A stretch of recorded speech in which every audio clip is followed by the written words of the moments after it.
ఇక్కడ నుండి అక్కడ పై వరకు ఎకరా బిట్టు స్ట్రేట్ ఉంటుంది. బిట్టు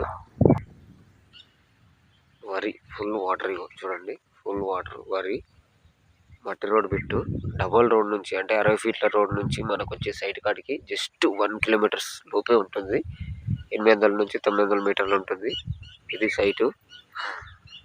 ఇది బోర్తో పాటు అమ్ముతారు. మనకి ఫుల్ వాటర్ ఉంటుంది. 2 ఎకరాల వరకు బోర్ పారబెడుతుంది. వరికి 2 పంటలు పండుతాయి. ఇలా 35 గుంటల బిట్టు. ఇవన్నీ రీసేల్ బిట్లే. ఇక్కడ ఇవన్నీ ఈ కడ్డీలు కూడా కనిపిస్తున్నాయి. అన్ని రీసేల్, మొత్తం రీసేల్ బిట్లే ఉంటాయి. ఇక్కడ ప్యూర్ గ్రీనరీ ఉంటుంది చుట్టూరుగా. ఇది కనెక్టివిటీ రోడ్. ఇక్కడ నుండి మళ్ళీ అక్కడ 2 దారులకు వెళ్ళొచ్చు. అక్కడ నుండి దౌలతాబాద్ నుండి చేగుంట రోడ్కి వెళ్ళొచ్చు. ఈ రోడ్ నుండి లేదా ఇటు రిటర్న్ వెళ్తే చేగుంట నుంచి వెళ్ళొచ్చు దౌలతాబాద్.